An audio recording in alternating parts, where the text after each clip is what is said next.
Okay, so what we're going to work on now is getting the grid to be modifiable by the player and adding a bit more physics to the player.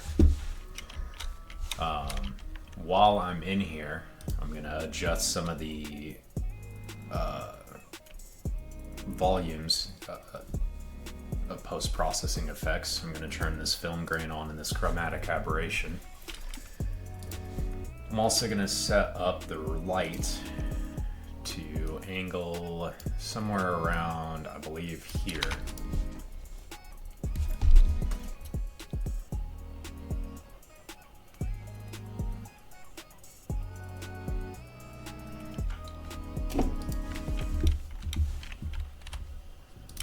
I'll go into the game and modify this to an angle that I like. Far too bright. I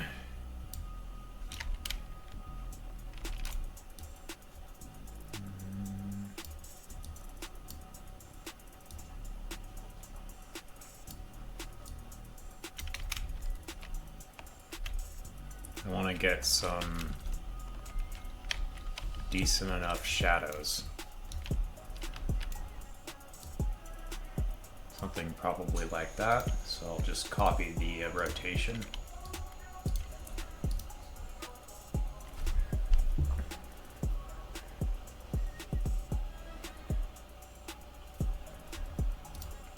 And then I will paste those values.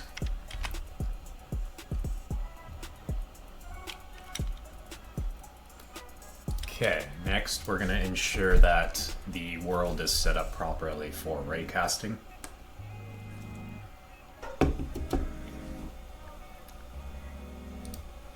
Which means when we raycast something like this chunk, I want to be able to get this chunk behavior here. And then I'm going to want to also get the chunk that is contained within it. Ideally the world as well. So in the future, chunks are going to have multiple layers. That's going to help with transparency. There's some issues with vertex colors and transparencies on the same kind of layer, so they'll need different shaders. To fix that, we'll need to raycast, hit the mesh, figure out which chunk that mesh is in, get the chunk, and then we can do our calculations. So we'll start now by going into our behaviors here, and we're going to create a custom behavior.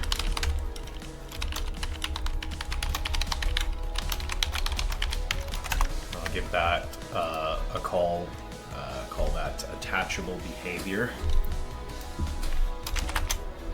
and I'll make that generic.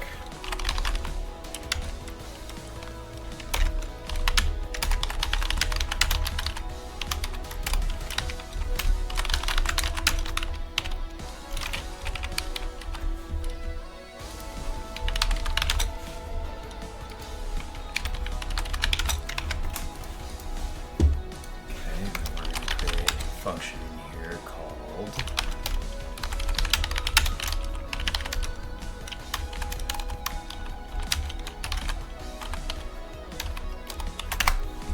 attach.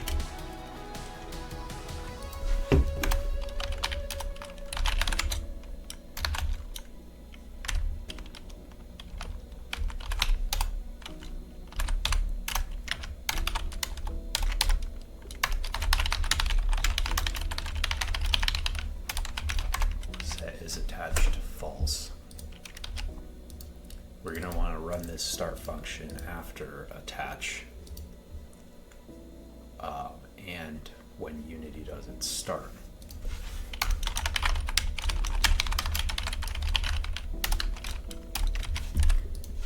We'll just set this dot is started is true.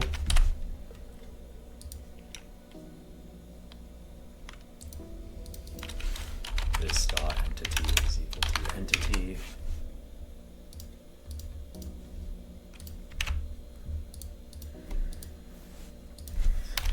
If this dot is started, this dot start.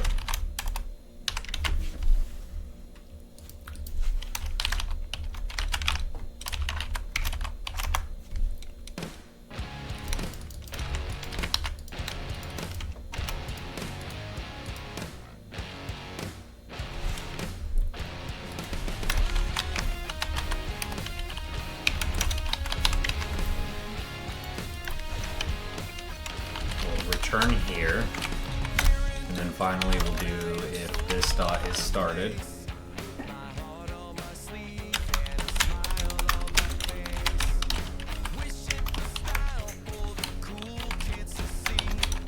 We'll return here. And we're going to test this first with the world. So we're going to want this to start after all the Unity stuff has been done and we have attached the entity. In update, we're going to do something similar.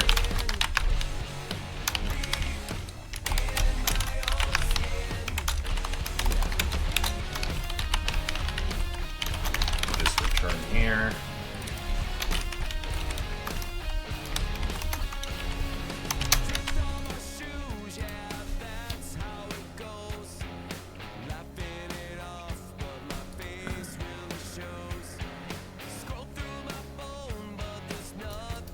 We're going to make this up here a attachable behavior of type world. We're going to override start, override update.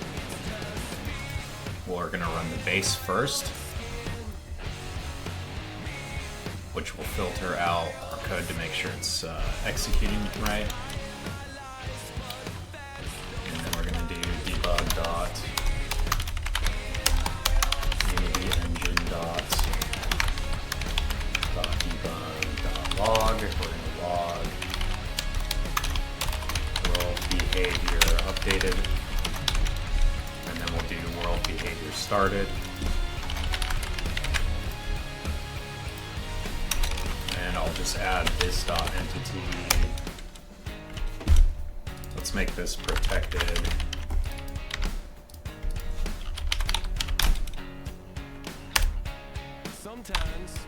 And let's do settings,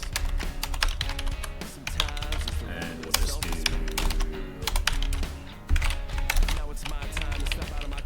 render distance just for shits and giggles so we have something there. Now we'll go into our dependency injection here,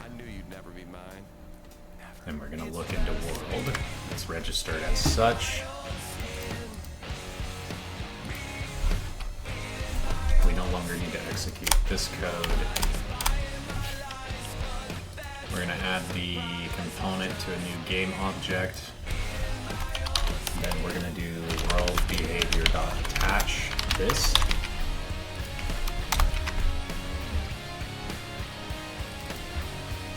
And then we're going to launch the game and see what happens.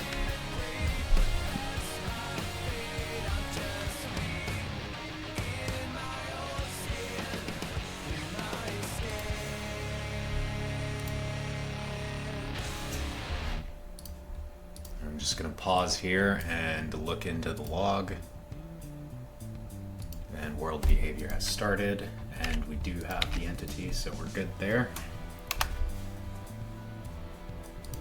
We can get rid of this update tick. We don't really need to do anything else in here. So we'll go ahead and move this to its own file. And in chunk behavior, I'm going to do the same thing, except make this a chunk. I don't need either of those anymore.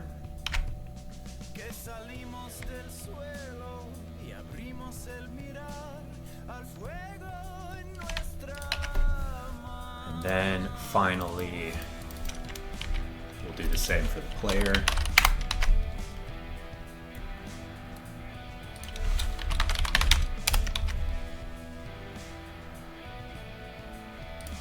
We'll do override update. I'm actually just going to take all the code from in here. Override the update function.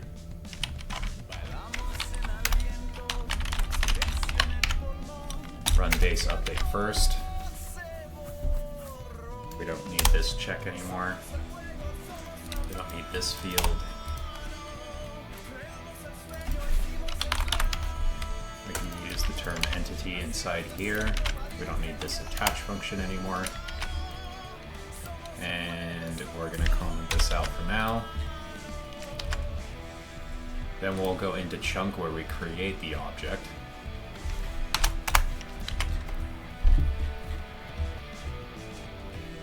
And it should be in the draw function right here. Right here where we add the chunk behavior. We'll attach the chunk. And then in world, where we spawn the player, we're going to do pd dot attach, and we'll attach the player. We don't need this anymore.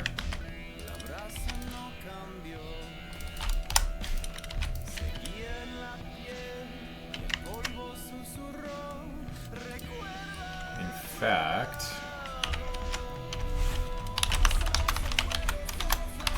we're just going to create the spawn function inside the player so it can actually manage it itself, like everything else is doing so far.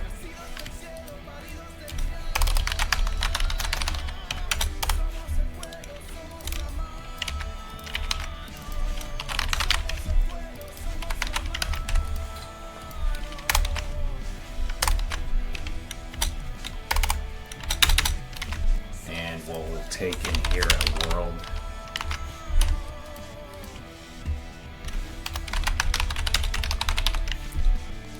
Specifying that the player is spawned into this specific world.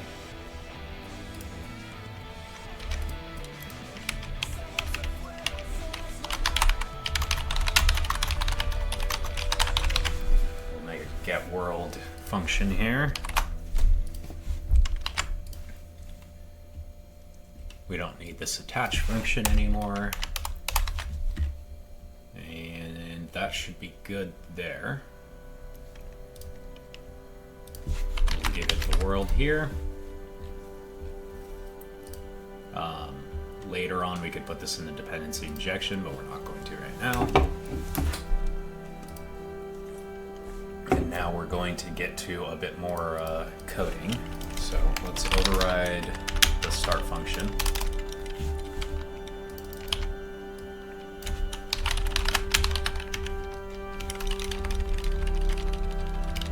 And after the base, lock the cursor.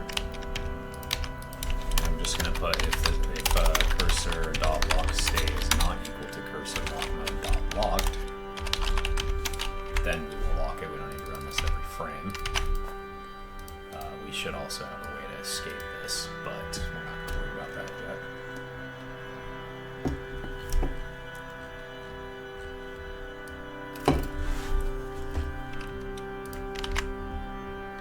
Let's add a new folder inside our source code here called extensions.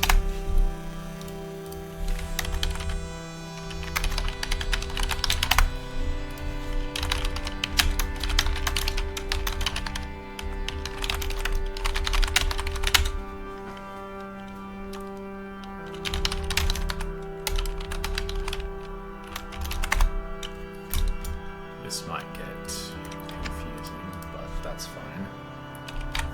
I'm going to also create a new folder in here called helpers.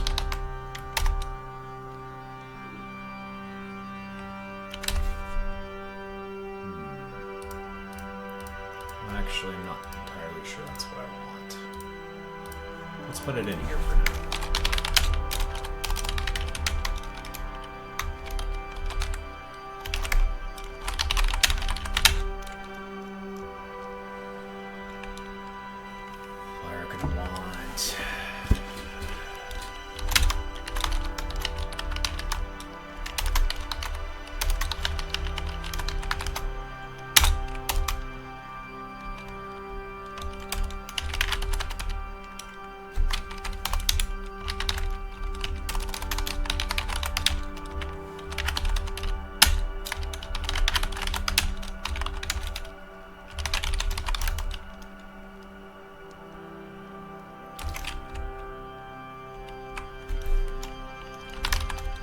Okay, let's try if raycast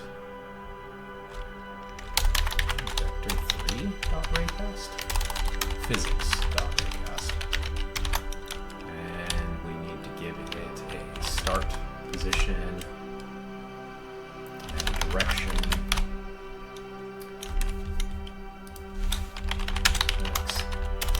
Distance.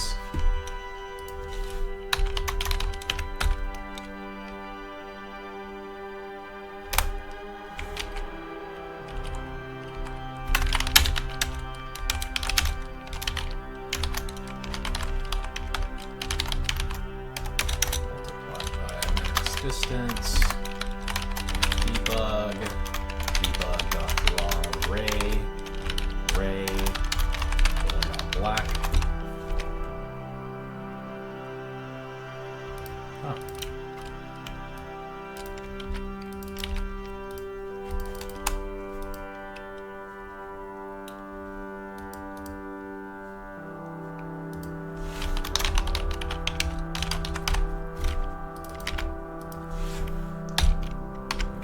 Mask in here.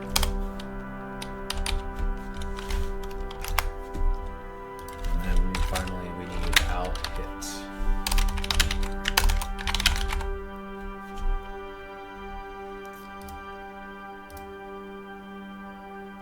Okay, this is the one we want here, I believe.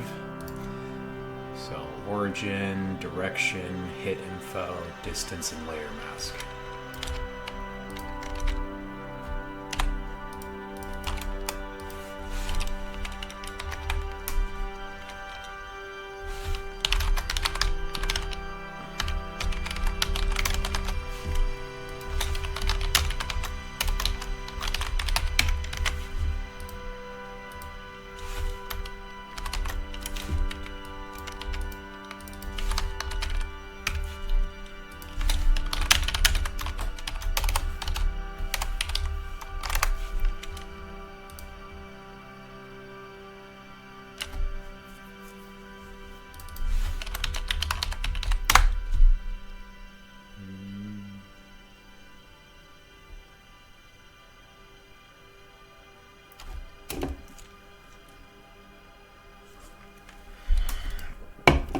Want to see what we got in here. Origin, direction, distance, layer mask. This is the one we're going to want. Okay, let's try if physics.raycast all var hit info will be equal to this with start position, direction, max distance, and the layer mask.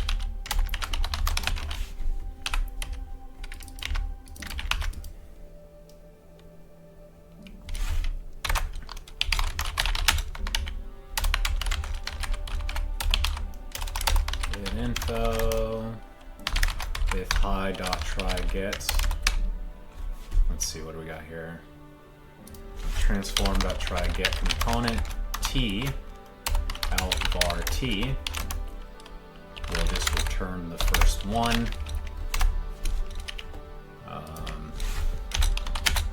Out t. What do they call these here? Component.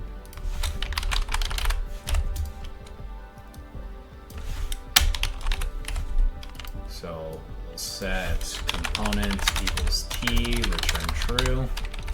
At the end here, component is null, return false.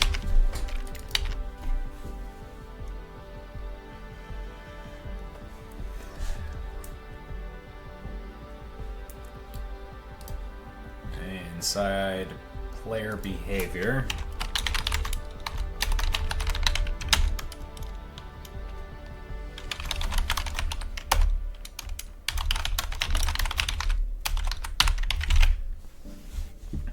we'll go adjust this.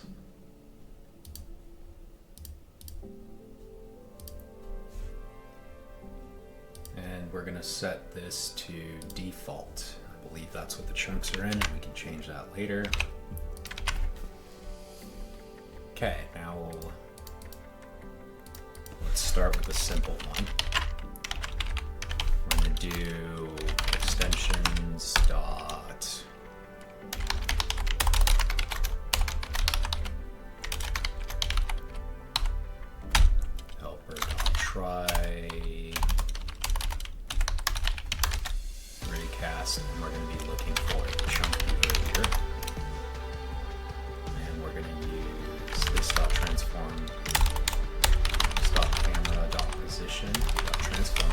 position, and this dot camera dot transform dot forward. This dot layer mask, our max distance will be say 15, dot will be true, and then we'll do out var chunk. And then we'll finally wrap this in an if statement. I'm just going to go to Unity here. And I'm going to separate out these two so I can watch the Gizmo raycast.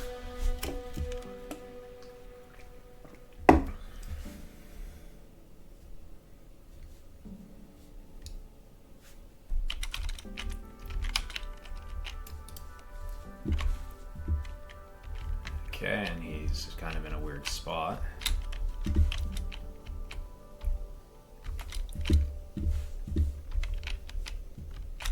So I'll just go find him.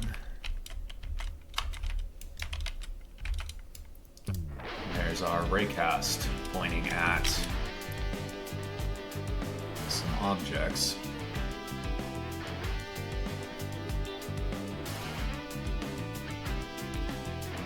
Okay, and alright, so we're gonna need a private transform add reticle.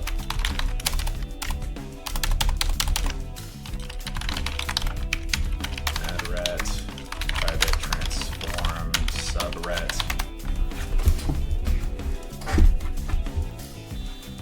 Private voxel matrix coordinate current position, and a private bool of is hitting chunk. Set that to false. Down here we'll do this dot is hitting chunk is true. Var voxel matrix position or voxel matrix coordinate is equal to new. Or let's do voxel matrix coordinate dot from world position, and then we're going to do hit dot chunk dot transform. That's not what we want. We also want the hit information.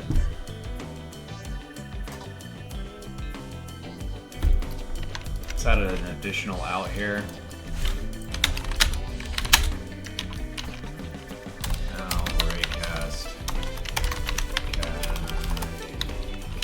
Hit. Set hit is equal to high. Hit is null.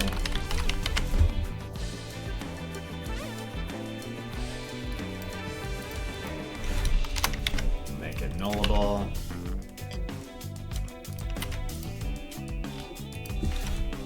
Out bar hit.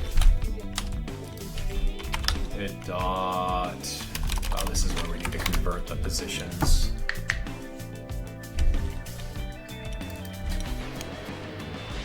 Add ret position. Subret position. Let's create that add ret position. That's going to be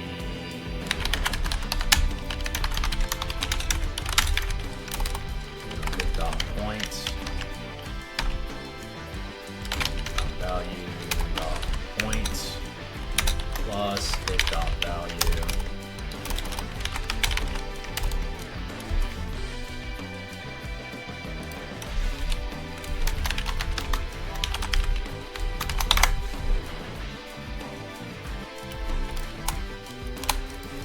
we'll add the normal here.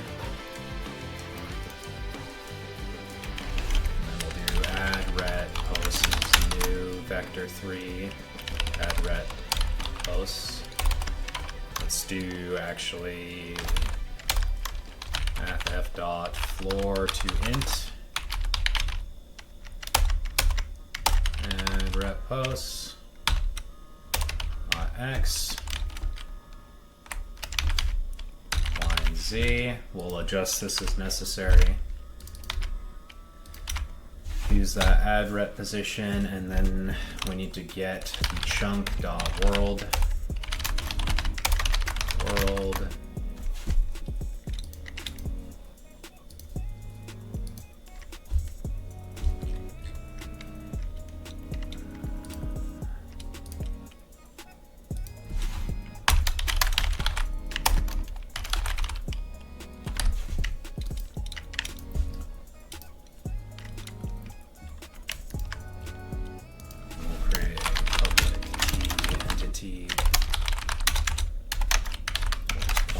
entity.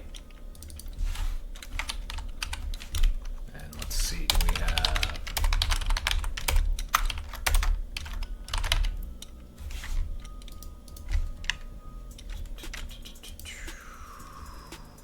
okay, we need to get the world now from the chunk. So we can go into the matrix here, chunk. We have world.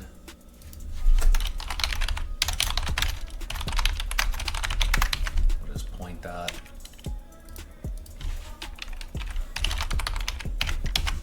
Use the settings here. We're going to create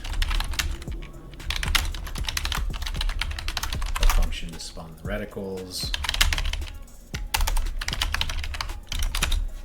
We'll set add ret is equal to transform dot instantiate resources dot load.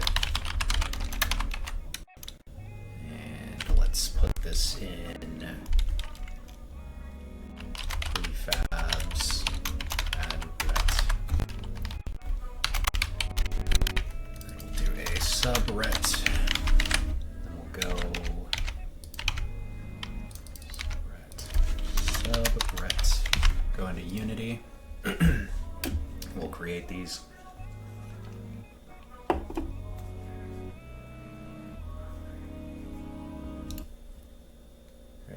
Folder, prefabs, and I'm just gonna start in here.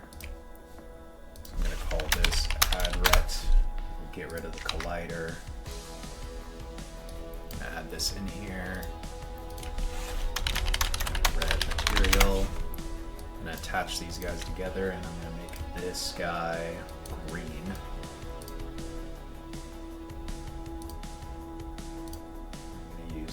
Alpha here, get rid of the smoothness, and I'm going to set the alpha value down so it's slightly transparent.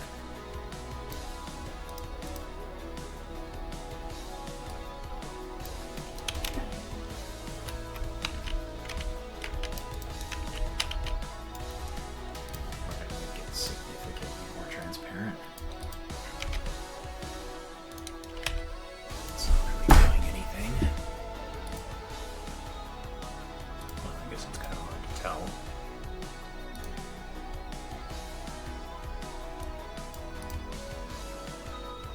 Probably just make our own shader for this, but let's get this guy out of here. We're gonna just not set the subret for now. And start here, we're gonna spawn these reticles. And then we're gonna set position is vmc.world position. Create a method inside int3, and it's just going to return a new vector 3 of x, y, z.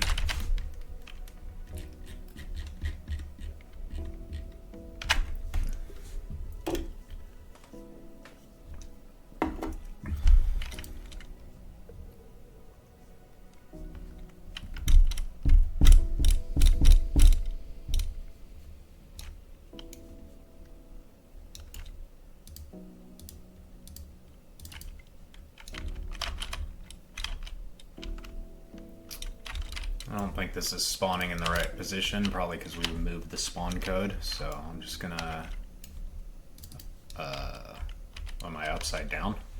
Just gonna move this guy up here. Wow, it's really deep in there.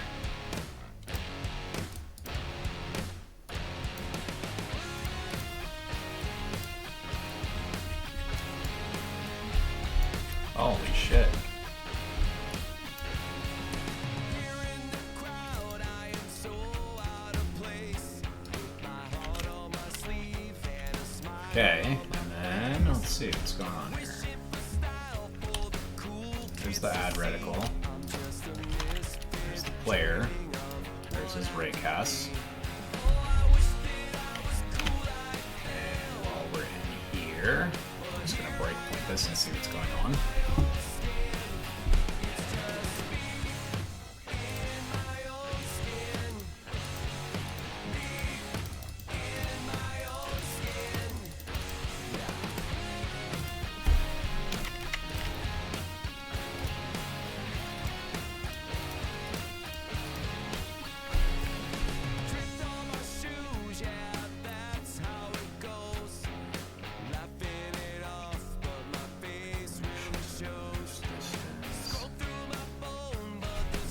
Mask value of 1.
Okay, now that we're in here, I'm going to just try everything and see. Still not raycasting.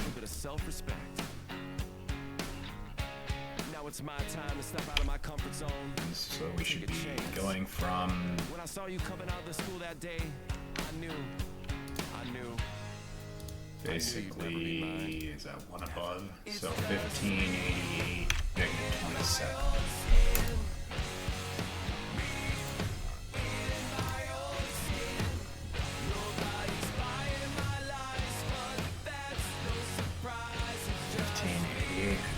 That is correct.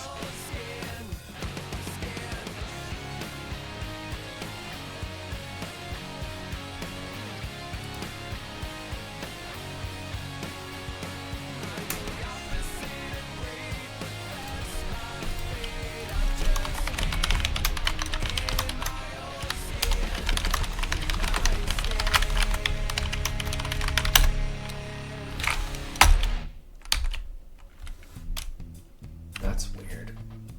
Is there no collider? There has to be a collider.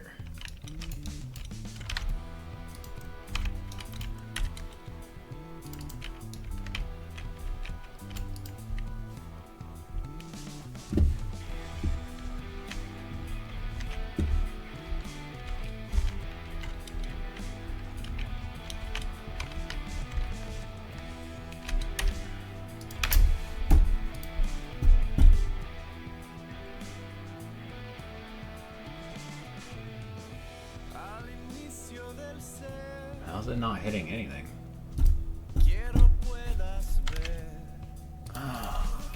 Let's see.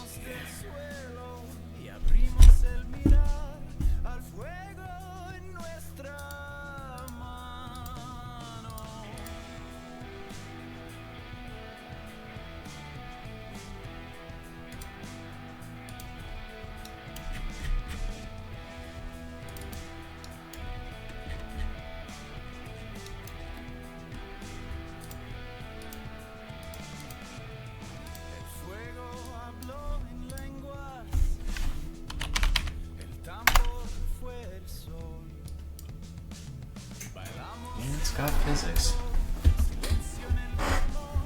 It's got collider info.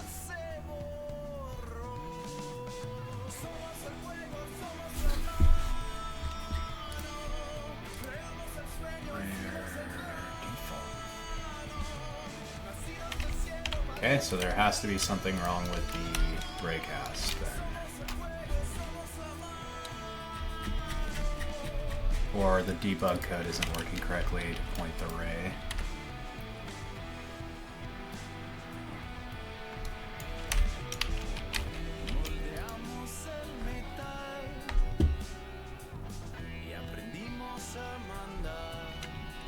Well, I guess there's one way to test this. Oh, actually, you know what? We don't even need to do that. This cube down here has some collider attached to it, I believe. So if we go over here, point at this guy,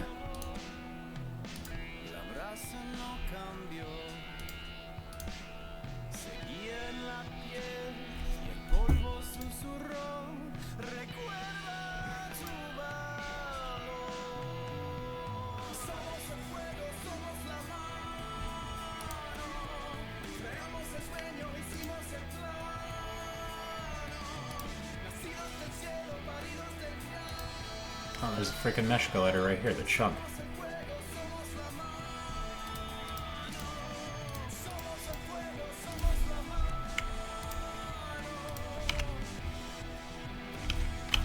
Oh, I must be mistaken.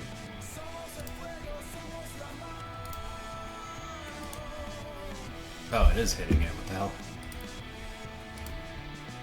Let's see, we're gonna set this to 16, 16, 16.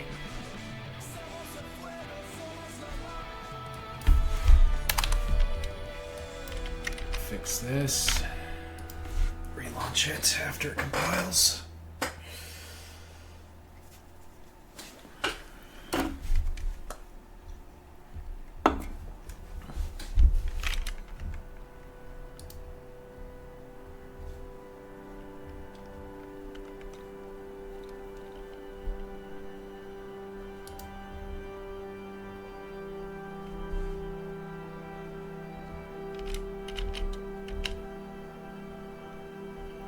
Okay, that's fine. It's only slightly off.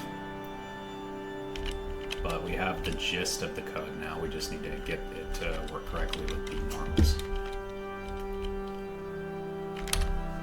And why isn't it slightly transparent?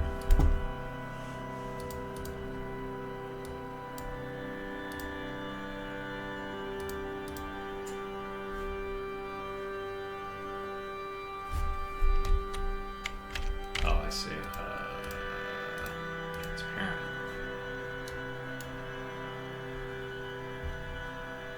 Okay, much better. Okay, alright. So we'll go in here. Oh, it did save it. We'll rename this one to subret. Change its color to red.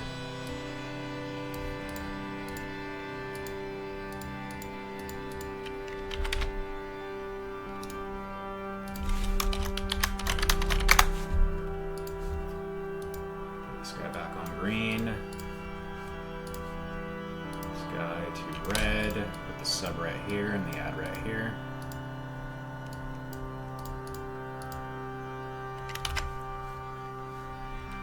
And let's find a good value here. How about 107?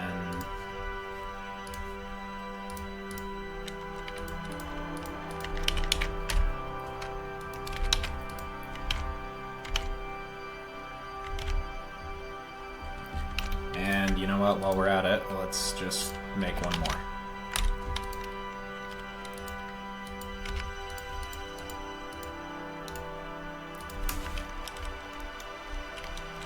And let's just call this guy the point rat.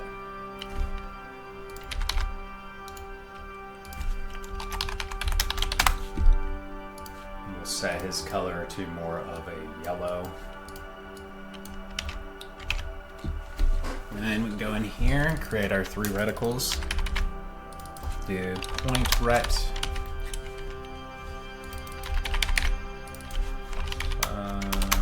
Ret. Point ret. Subret. Add ret. do down here if not this dot is hitting chunk. Add red dot is equal to vector 3.0. We'll do the same for the subret. And the point ret.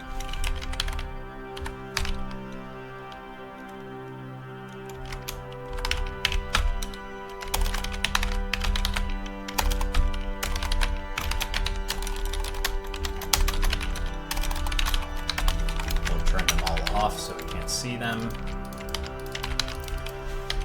And here we'll do basically the opposite.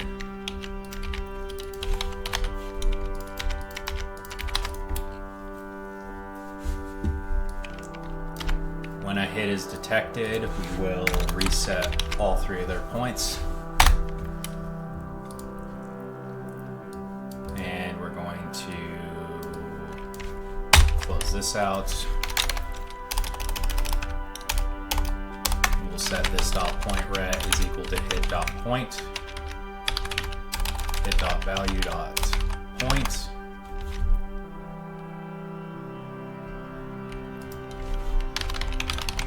We'll set the position there, and let's see what that does.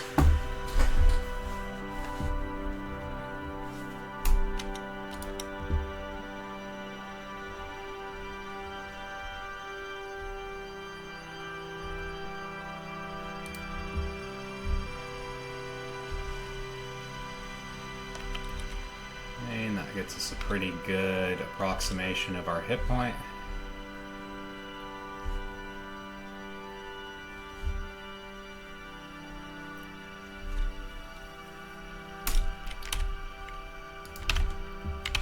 Let's create some debug code here for us.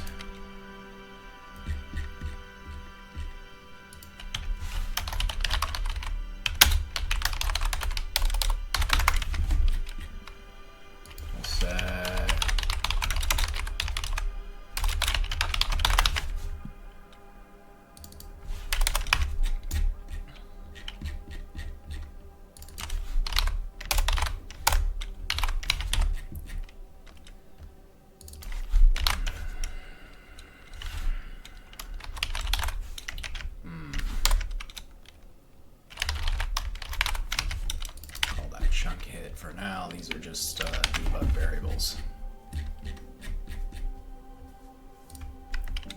Player, we'll do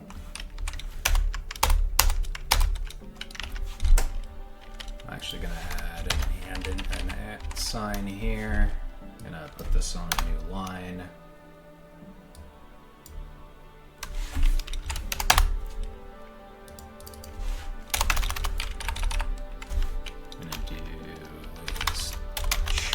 Hit.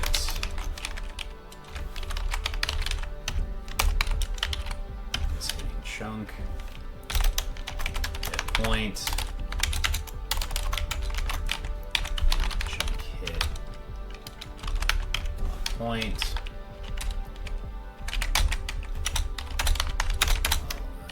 Colon chunk.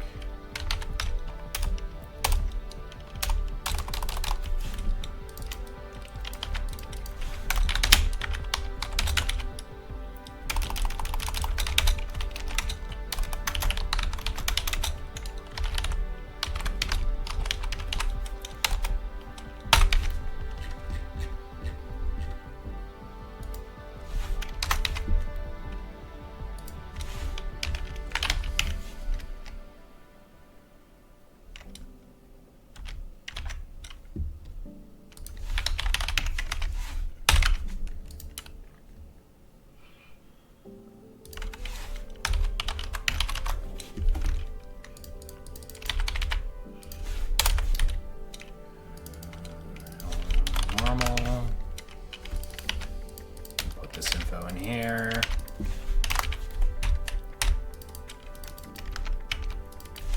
Hit normal.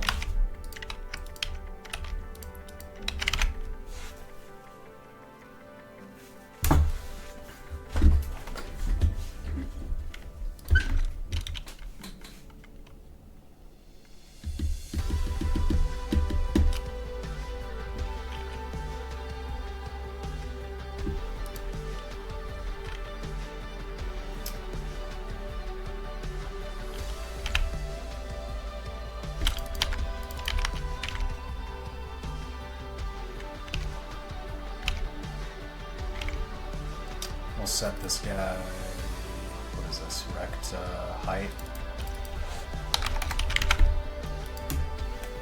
Let that recompile.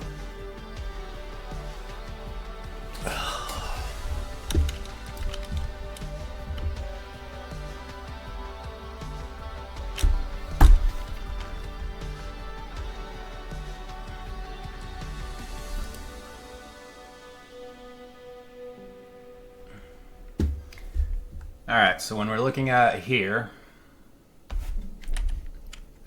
this will be easier to explain if we make this a little bit bigger.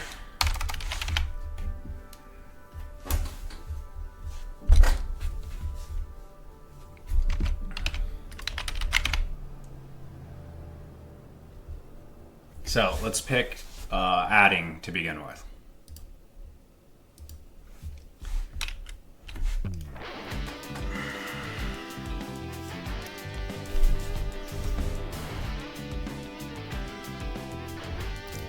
All right, so to figure out how we attach the add,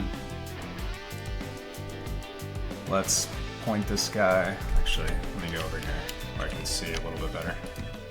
This tree here we'll use as an example. So we're at 16. Let's say, let's center this ourselves. So we don't need to worry about the X. Right there, we're pretty close to fully in there. So we're at 16.9. So that one needs to be floored. Or no, that needs to be rounded. 502. And our normal is +1, so we're at 86.5.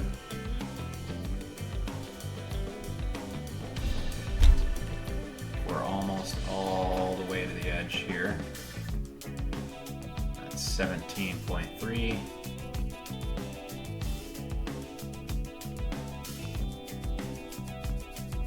This guy extends from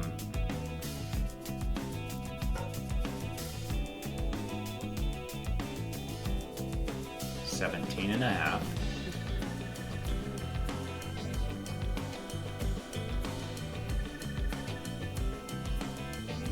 Oh, here we go. So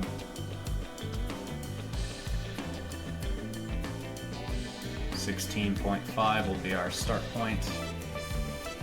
So in this case, you know what?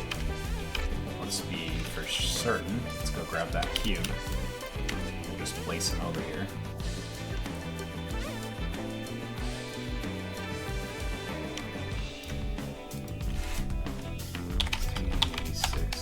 Let's put him right here.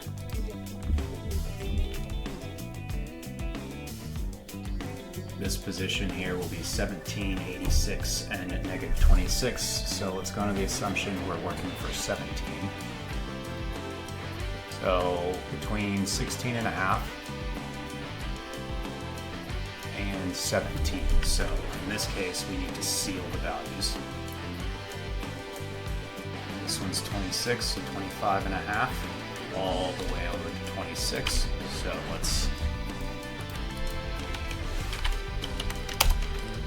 move this dot.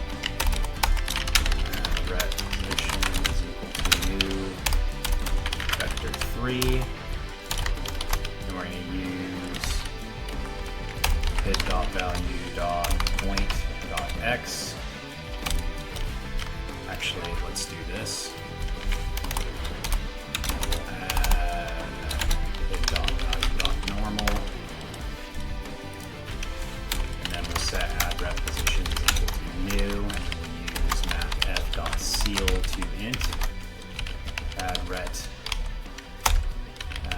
Position dot x, y and z,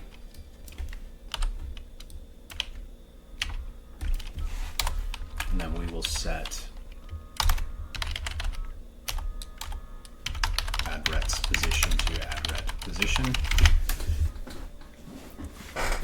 and then we'll figure out the y-axis, because that's going to change our code because we're going to be bumping it up one.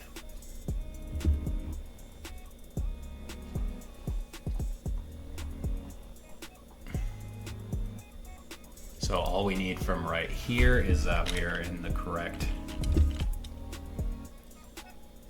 location on the X and Z. And if you see here, it isn't correct at all.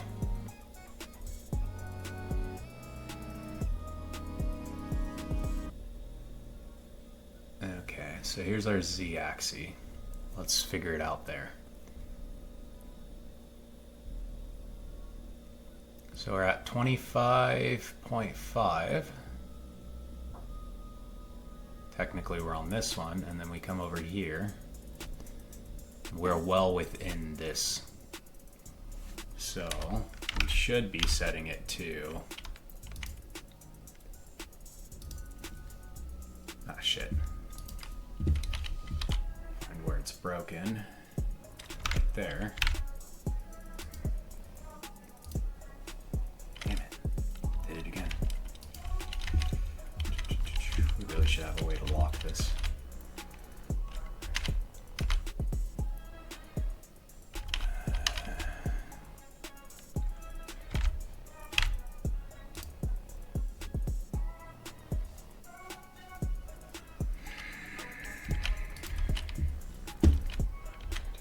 Line it up one more time here.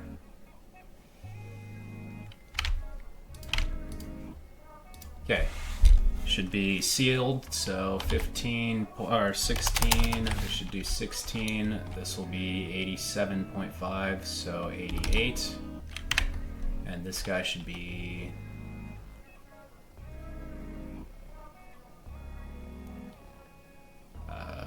negative 26. I see, it's because it's negative.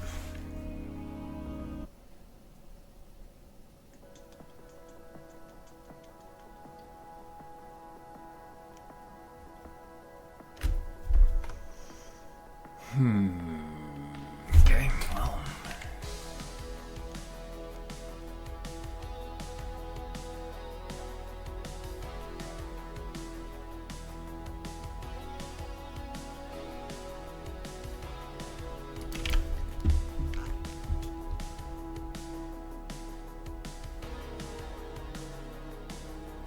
Oh, we can actually experiment with this by doing a floor to end. I believe this is also going to be floor to end.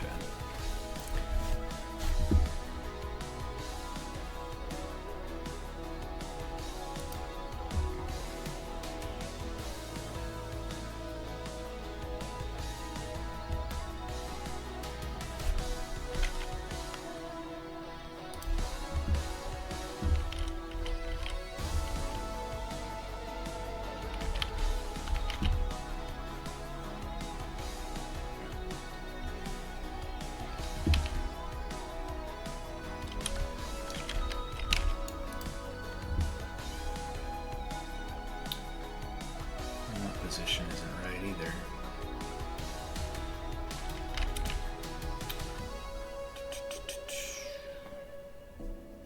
Alright, let's pick this guy here.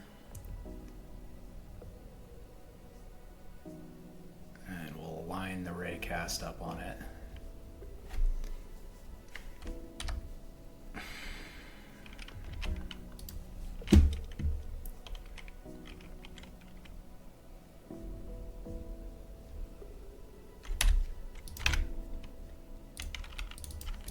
Just try a standard round in. Let's see what that looks like.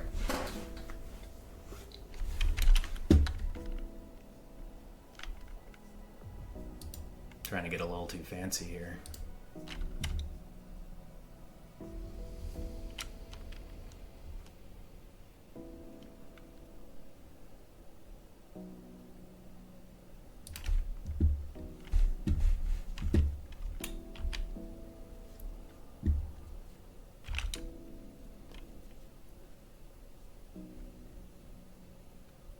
Well, actually, this is working pretty good. Okay, well now we just figure out our Y problem. Oh, it isn't working there though.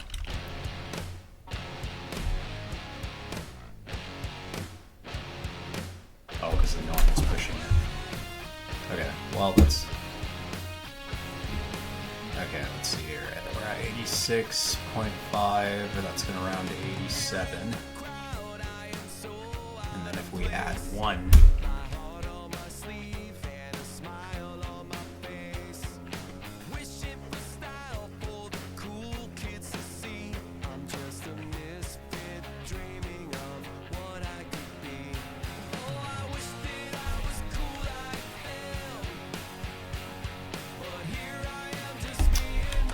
let's just bias it here.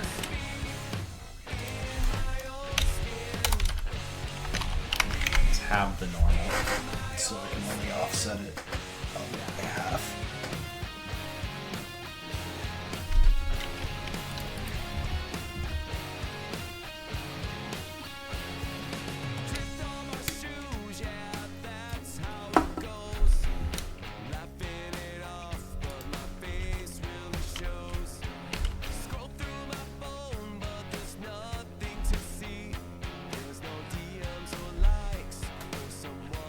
That's actually pretty good. Not gonna lie. It's actually somewhat reasonable. That might even be the right way to do it. Okay, so we'll go into subret here. And we're gonna make this guy a scale of 1.15. I want him slightly larger than the block.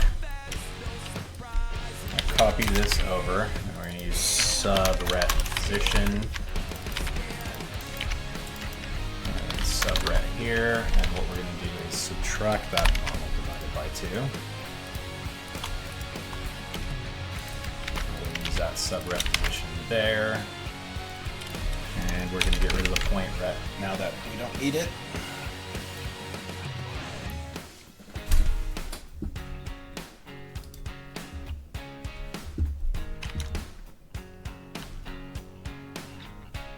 Sometimes all you need is a little bit of confidence.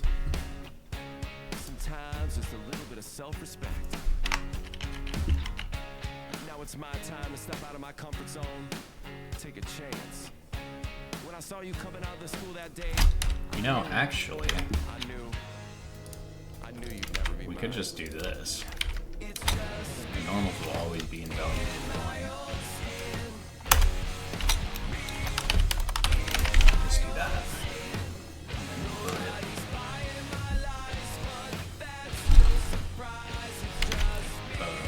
Actually, subtract it.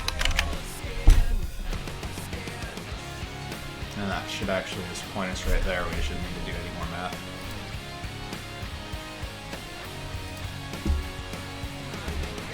What the hell happened?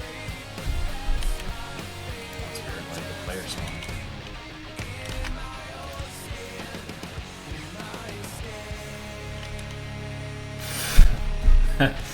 That was strange.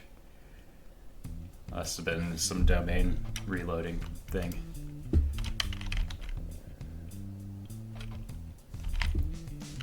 You know, I can't help but notice that it isn't moving it at all. What's this?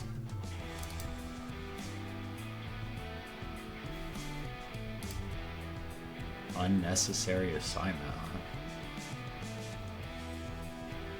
Ah, there we go.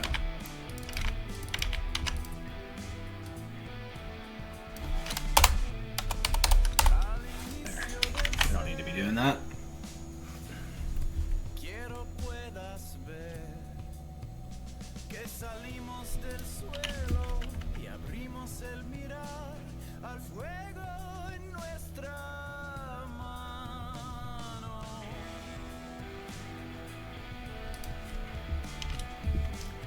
And there we go.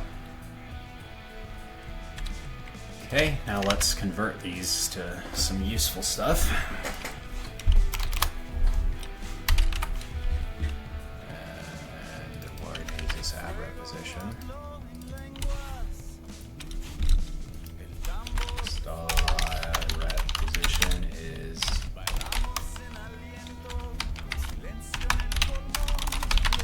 world position. Actually, just steal this.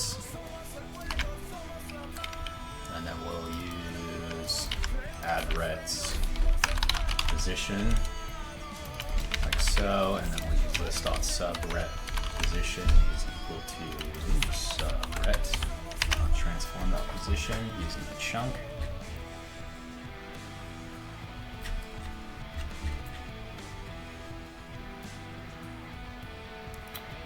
Then let's go up here where it's hitting chunk. For our debugging, we'll add this in here.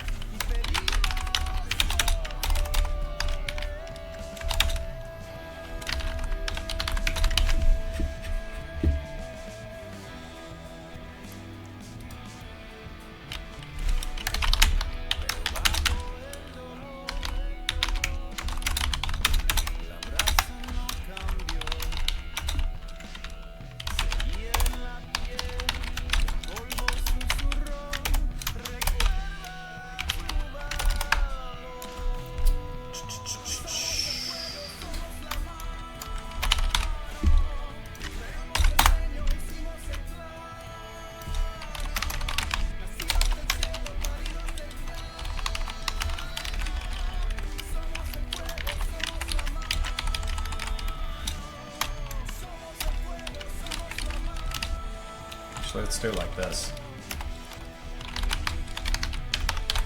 We'll use the transform name, so we can make sure it's the right one. And then down here we'll use add ret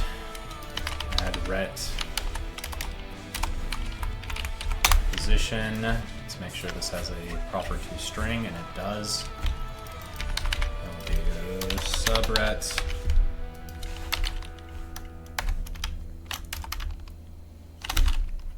Just gonna add these in here so we can differentiate them.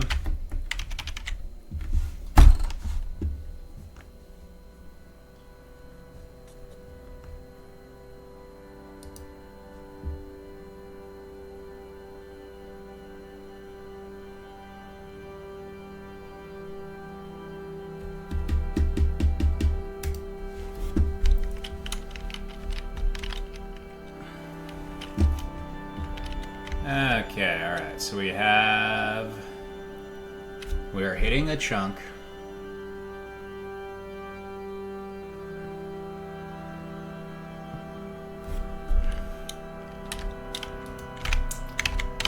Man. We need to add the name. CN.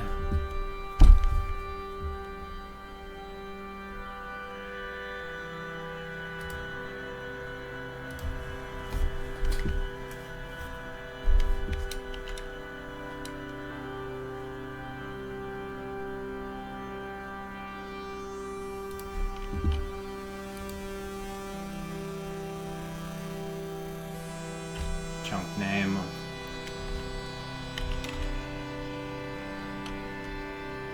Okay, so now we need an as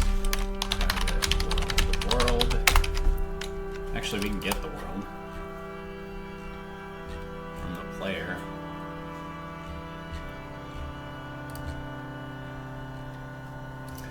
Add down here if input.get mouse button 0. I believe that is our left. World, this dot entity dot world set block dot subret position, and then we will do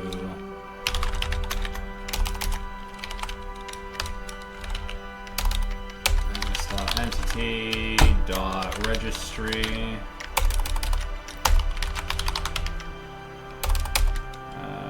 this entity world get registry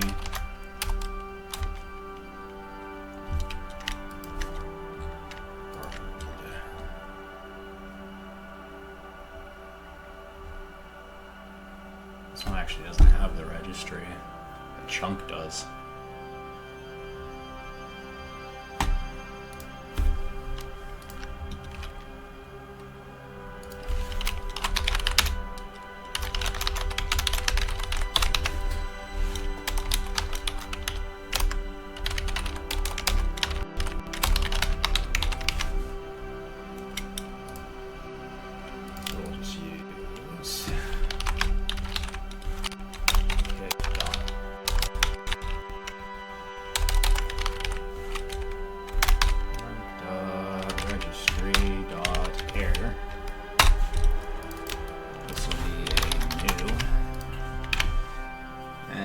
on left click, if hitting the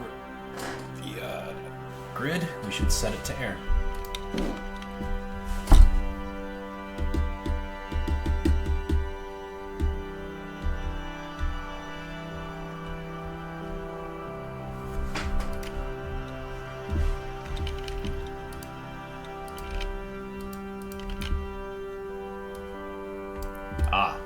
And of course we can hold it down.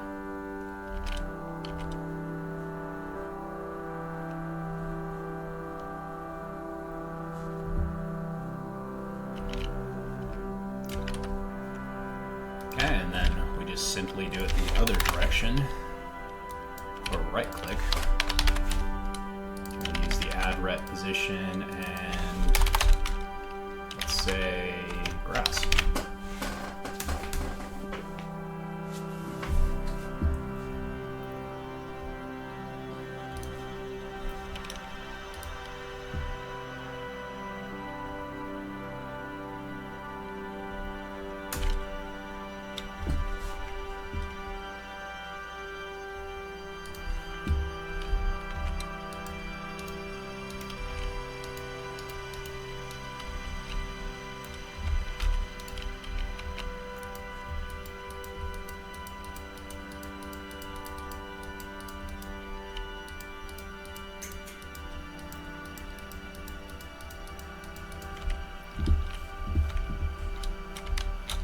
Okay, now that we can deform the landscape, we're probably going to need to be able to save. So we'll work on that next. This time we're going to be working on saving the chunks.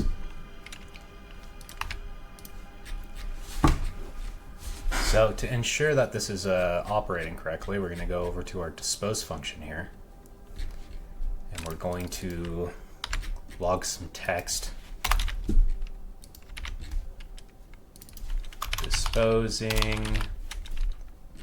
And then we'll put disposed.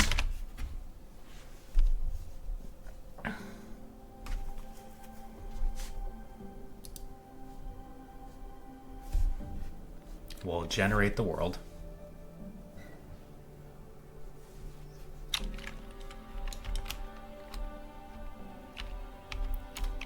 Then we will turn it off and look at the log.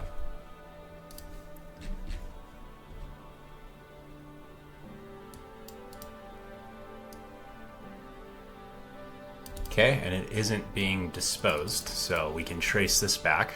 The thread master is being disposed. So on application here, world runs dispose. And here's the problem.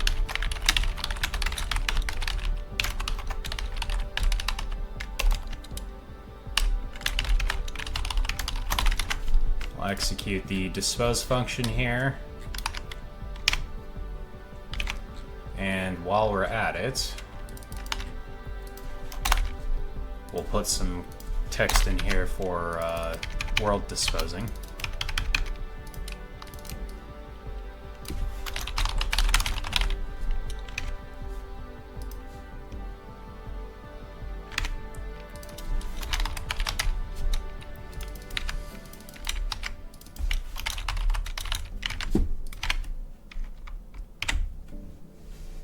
And then we'll do the same thing again.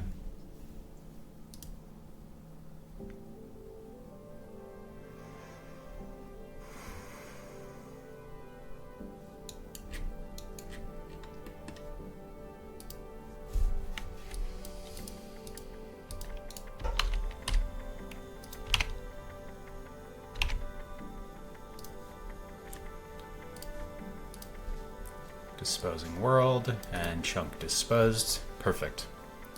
So let's just handle this locally, and then later we'll create a save system. So we just want to be able to test our code for saving. So go back through here. We're going to log this. This will destroy the attached behavior. This will get rid of our mesh data. This is marking the chunk as disposed. So here we'll save the file. We'll do system.io.directory let's do a path.combine, and we'll do saves development, and then we'll do chunk.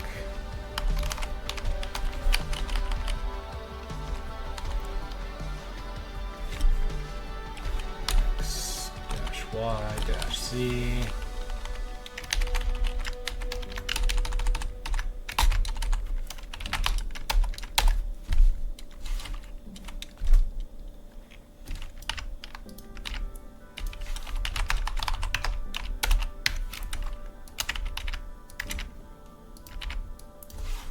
Y and Z, and then we'll do a dot bin here.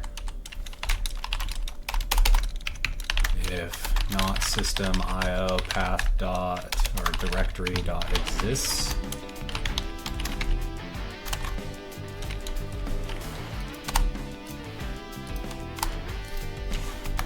system IO directory create directory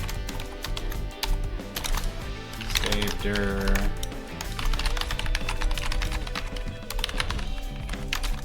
Then we will do save dir here, which is an empty text. I just want to make sure that it works correctly and doesn't lock the system too long writing all these files.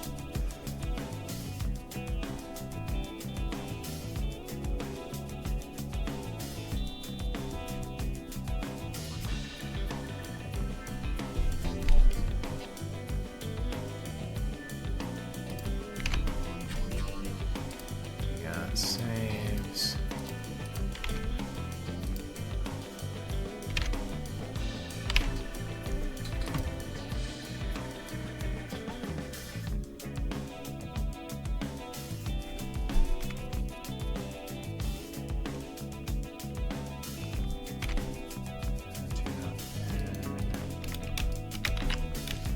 Okay, I did kind of expect that to happen, so no big deal there.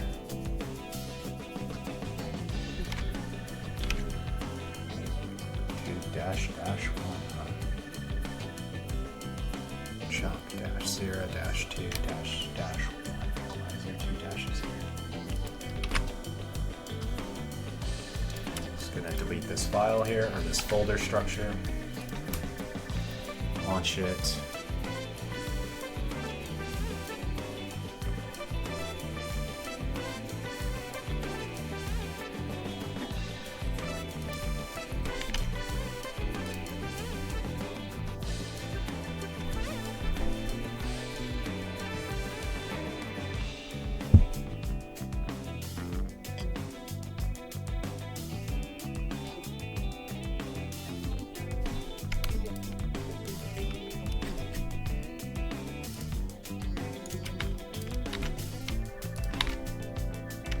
Weird.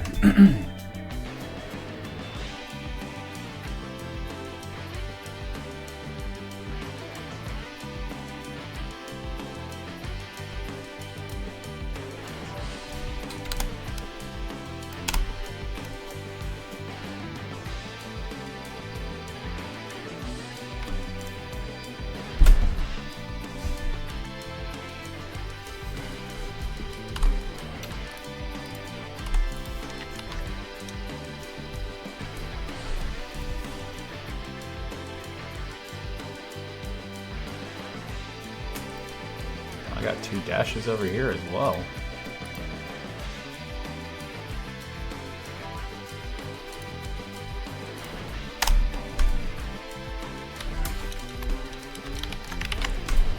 There must be some sort of weird exit code there I don't know about. Okay, well, we'll continue there.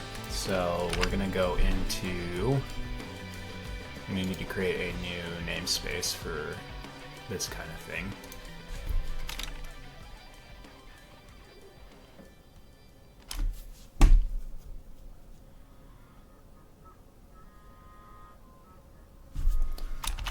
Saving, and we'll do a byte writer.cs, public class byte writer. It's going to be kind of similar to our mesh data. We'll do a list of bytes, buffer, instantiate that. We'll make this disposable, implement the interface, set buffer to null, and we'll create a function to byte array, which will just return buffer to array. And we'll do a public void write byte buffer add, and we'll just add a byte here.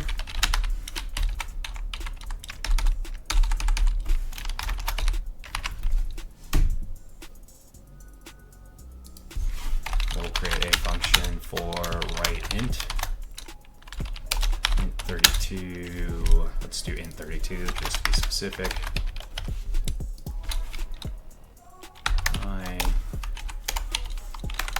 Then we'll use a bit converter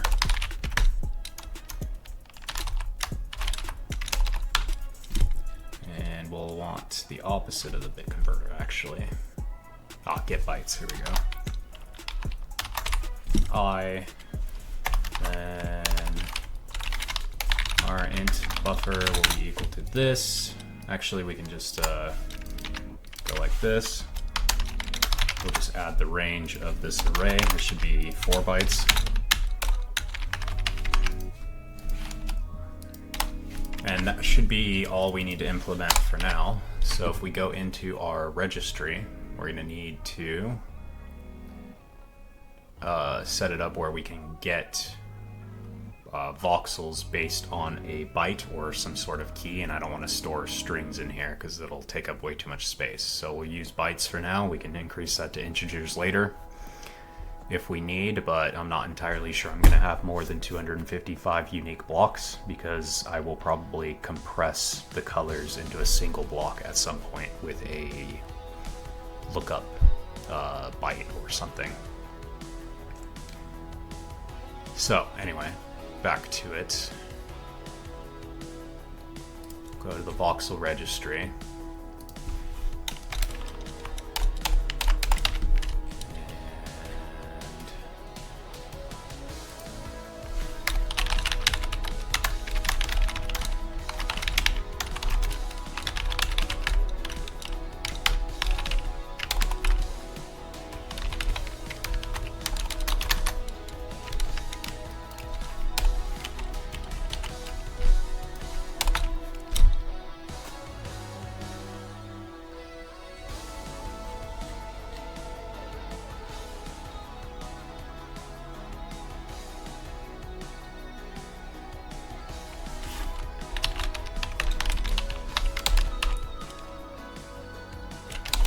Well, I guess we can try this a slightly different way.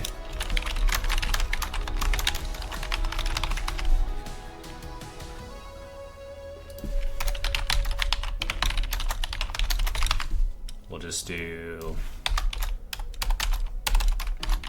Voxels index of v, and then we'll just convert this to a byte, and then we'll have the reverse function get voxel from.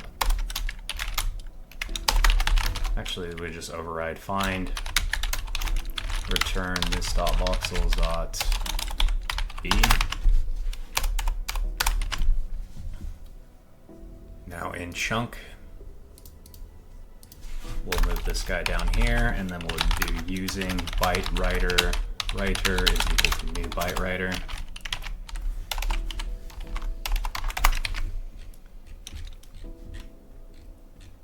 We're going to steal this for loop here.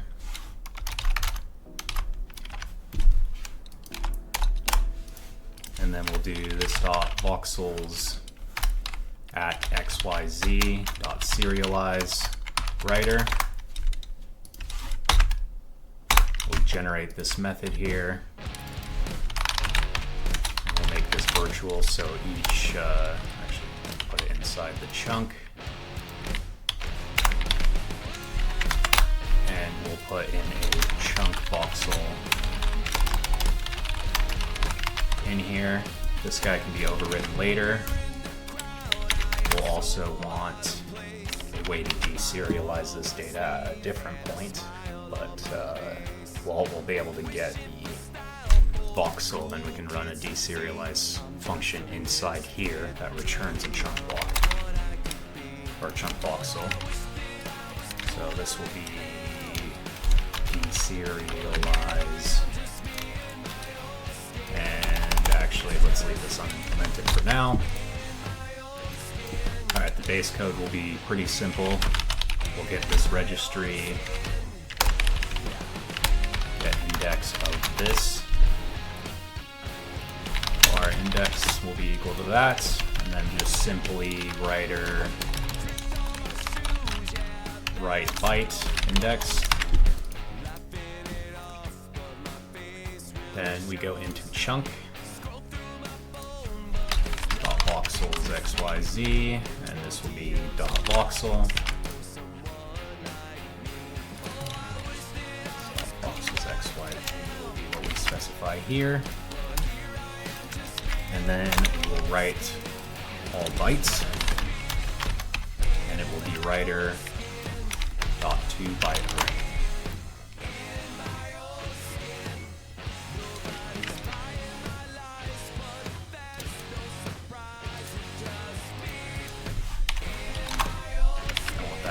Function.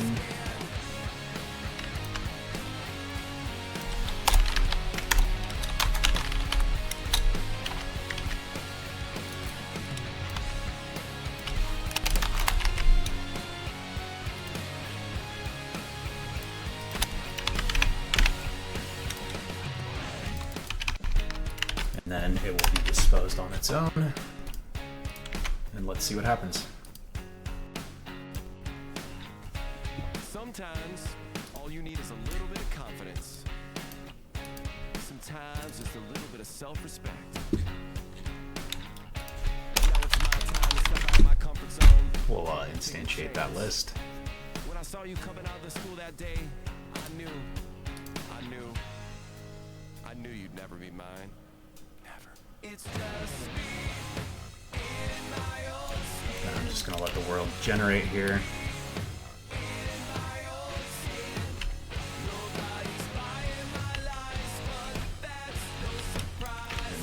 Close it off.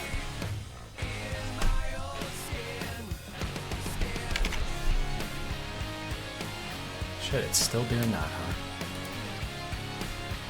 And there's nothing inside any of these files.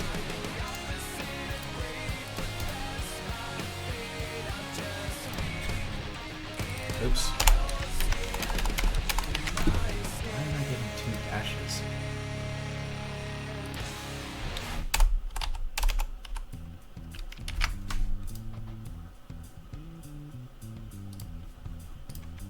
Attach the breakpoint there and see what's going on.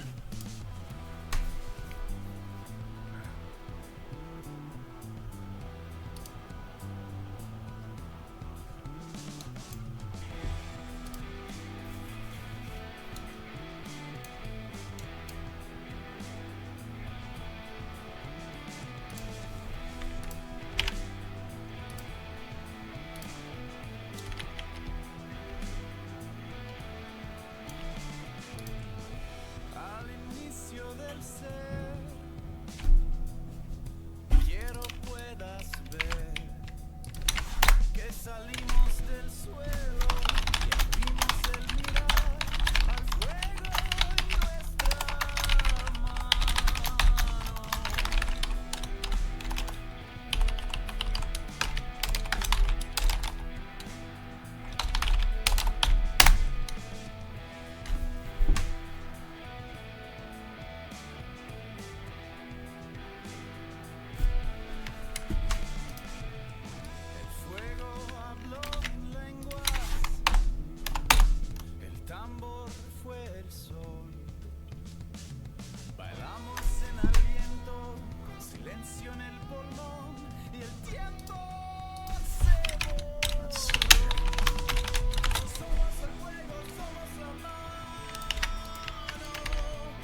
just gonna let this run before I save the file.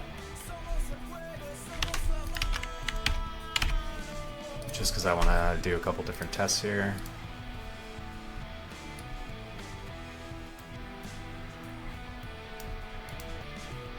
Let me go get an extension for a binary reader.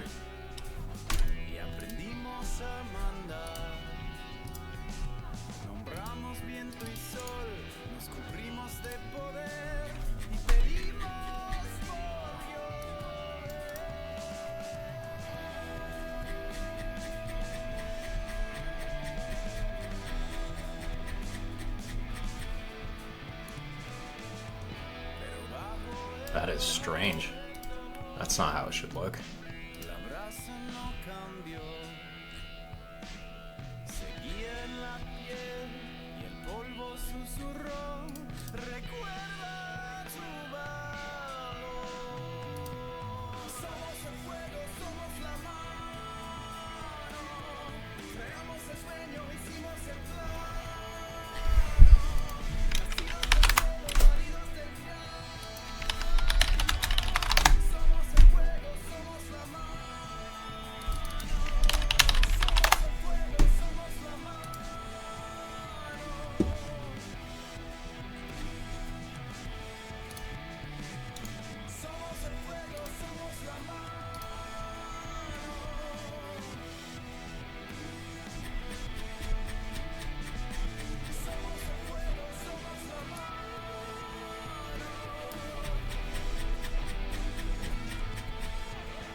Okay, something I don't believe is working right there. I also want to investigate why this is appending dashes to all my stuff. For no real conceivable reason.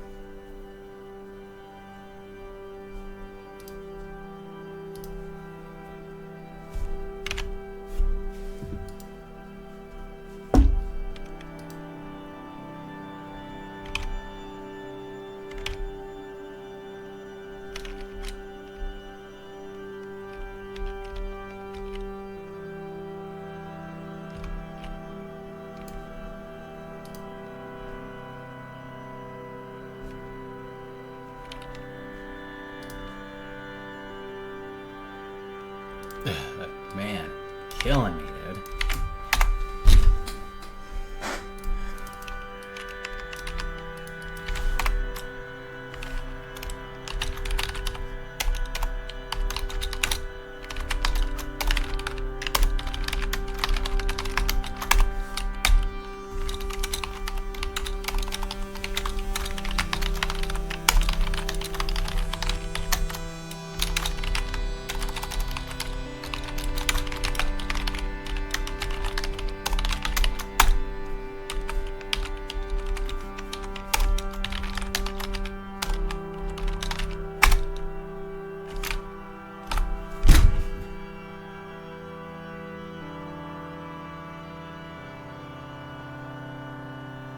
What?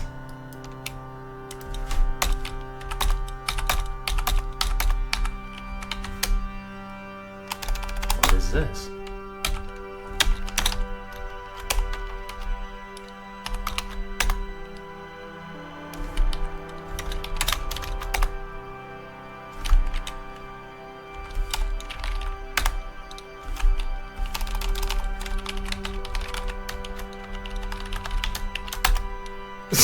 Oh, it's -1. Oh my god. The chunk is actually -1. Yes, of course. Oh, that's funny.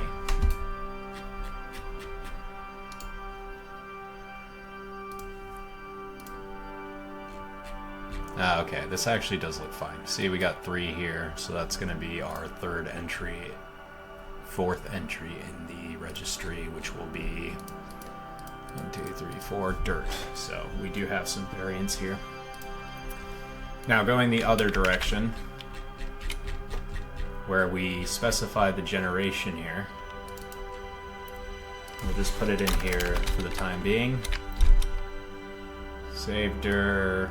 We don't need this. If system.io.file.exists, file name. Then we'll do this.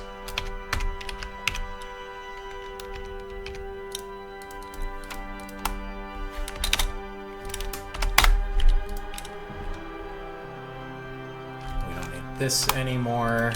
We're going to need to construct the chunk, which would be better if we had it in the actual file, but for now we don't need to worry about that. So this dot, we'll steal this code here, and then we're going to do this dot voxels xyz var voxel entry will be equal to, let's do a byte reader new byte reader, and then we'll use system IO file read all bytes of file name. We'll go into the byte writer class here and make another byte reader. We'll make this also disposable, and we'll do private byte array buffer, private int index. This dot buffer will be null. And then we'll do public byte read byte.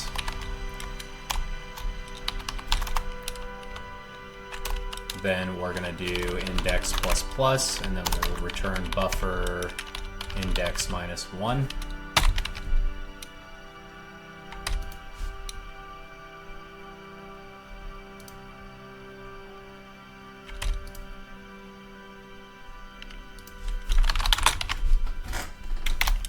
Public int 32 read int index plus is equal to 4. Return bit converter dot to int 32, and then we'll need to supply here a span of the bytes. So buffer skip index minus 4 take 4.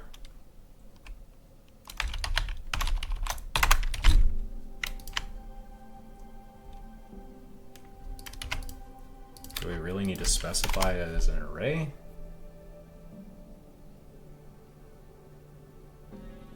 Oh. So be it. Okay, and then inside chunk, voxel entry will be equal to reader. Oh yes, let's create a constructor byte reader and a byte array of a buffer.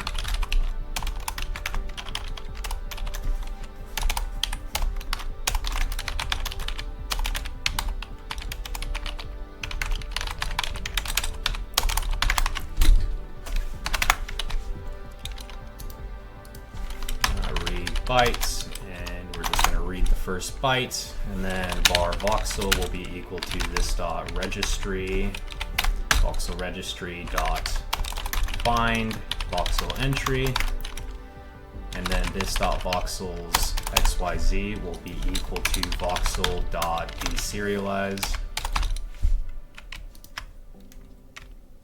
Oh yes, we need to make that function.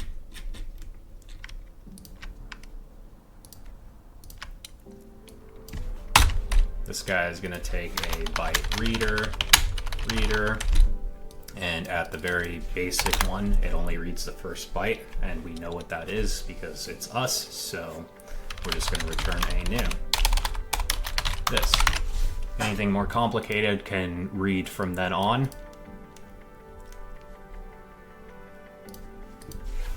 And deserialize reader. Okay, and then in the case that this file exists and all this succeeds, we're just going to take this code here, and then we will return, skipping all of this. And we can go ahead and put this at the top. And let's see what happens.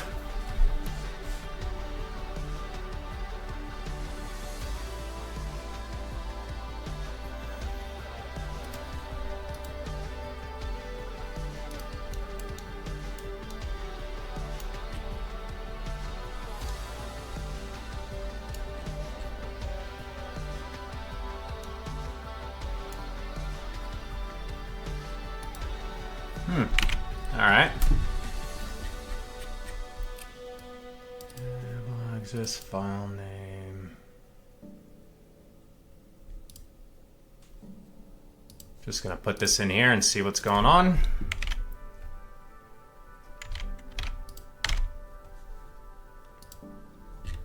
Really, this file doesn't exist, huh? Chunk O to -1.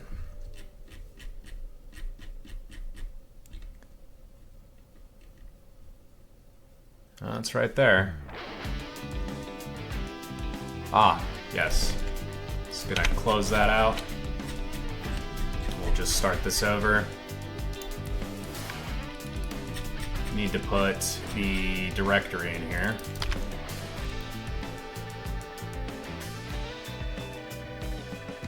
Name saved her.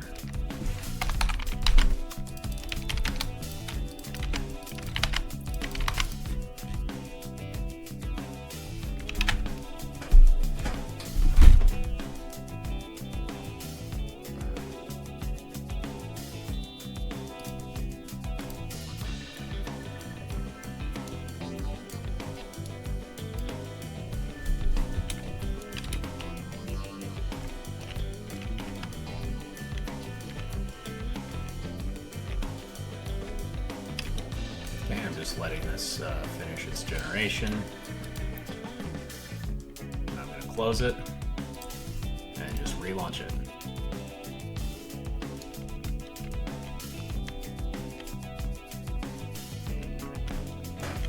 Okay, well, it is pulling it in now without regenerating it. The speed is a bit slow though, which is concerning. Since it's reading from file, it's not having to do any noise generation.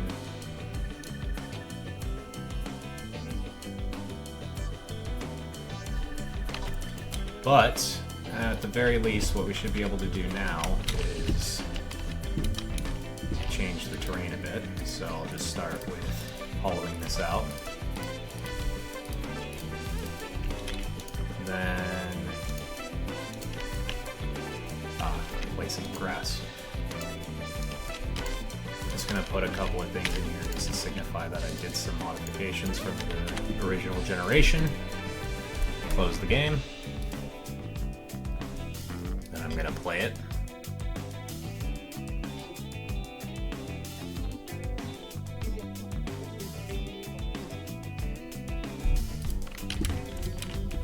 And there we have it, saving and loading.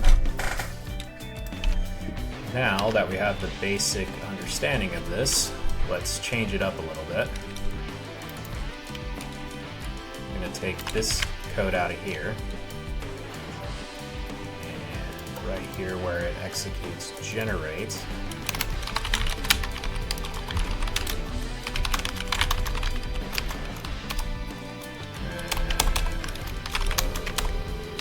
from save. Paste this in here. We'll take this generating here.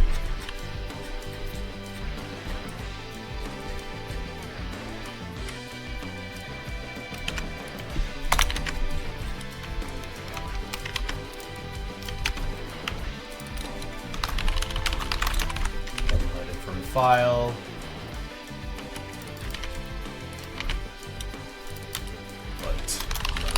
From file.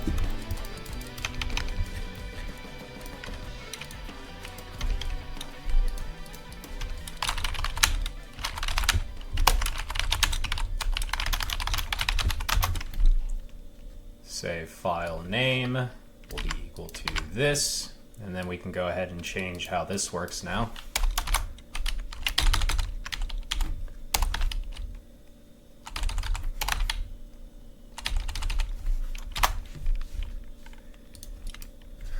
Private string save file directory, save directory.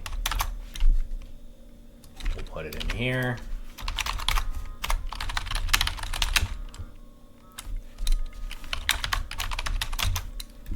Will be equal to this, and we will combine the save directory and the save file name.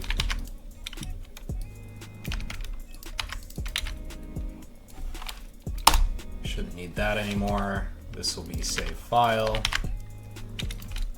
Private bool save file exists will be equal to system IO file exists save file. And then we'll go in here, if save file exists, else we will load it, or we will generate it, and we will point this to the load from save function.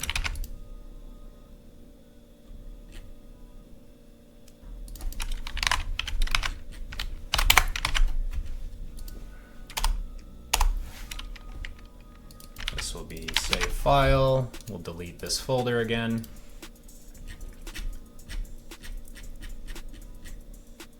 In dispose, we're going to take all this code here. We'll create a save function. We don't need this any further. Save file, save directory. We'll create that directory, and we'll use save file. And then we will point this into save. We've extracted this so we can technically run this on a different thread to save occasionally, so we don't need to do it all at the end. And while we're in here, let's change a bit so we can, there we go. So the first bytes we're gonna write, we'll write int32 of this dot properties dot length, and then we'll write height, and then we will write width.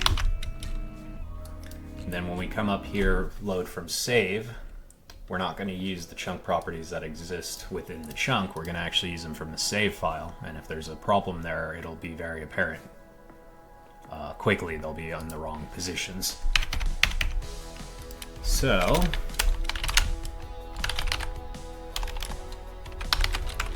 and I also just want to test the int32 reading. I'm going to make this function read int32.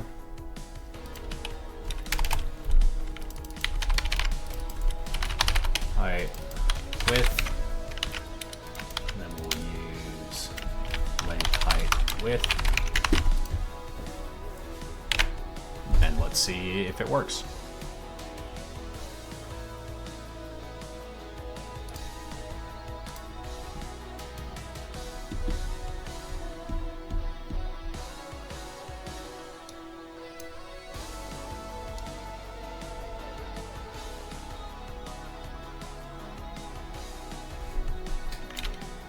Just for simplicity, I want to take this chunk, so O to -1,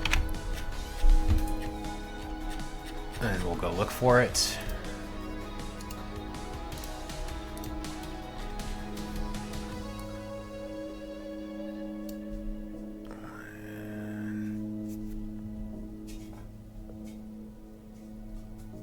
Okay, and we've got a 32 by 32 by 32 chunk here. And that's going to be air, dirt, dirt, dirt. So we've got the information. Now if we launch this, we do have a bug that's been introduced now. If we go to the edge of the world and cause it to use these spawn boxes that were never generated. They will not. So for example, if we go this way and take a look at this spawn box here, he's actually going to probably just keep erroring out and he's never going to spawn. And the reason is we haven't saved the contents of what's inside the spawn box, or a way to look it up. If we wanted to fix that, we would need to go into Voxel here, or into spawn box, and we need to basically take the metadata value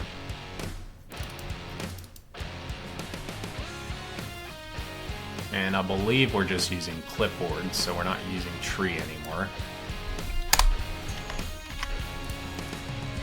We could go under the assumption it's always going to be a clipboard. We would need to save this clipboard either to a file and then look it up, or we could also just ensure that spawn boxes always run, which won't work either, actually. But we'll get around to that. That's a simple bug. Just add that to the list.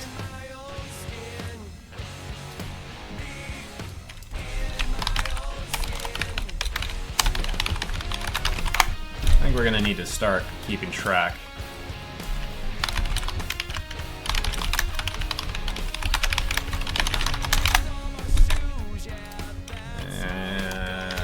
Box.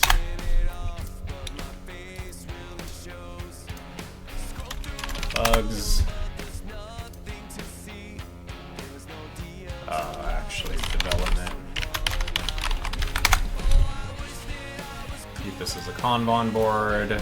Bugs. To do. Doing. Done. Spawn boxes.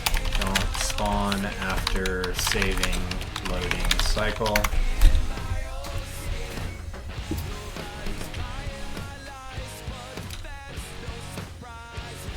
And I'm not super impressed by this load time either. It should be significantly faster from disk, which I guess it is, and it misses the whole spawn box cycle, so.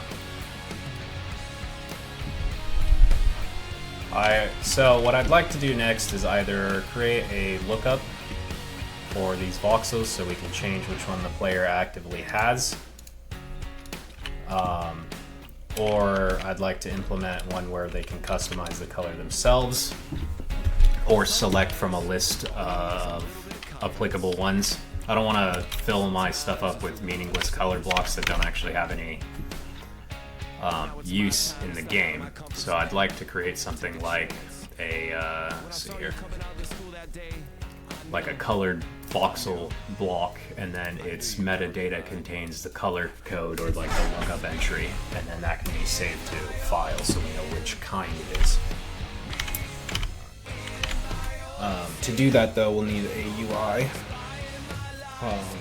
And while we're at that, building that kind of tool, I would like to do copy and pasting into the grid, and saving clipboards and modifying them. So the next bit of the series is going to get a bit more complicated, and we're going to have to probably do some matrix math.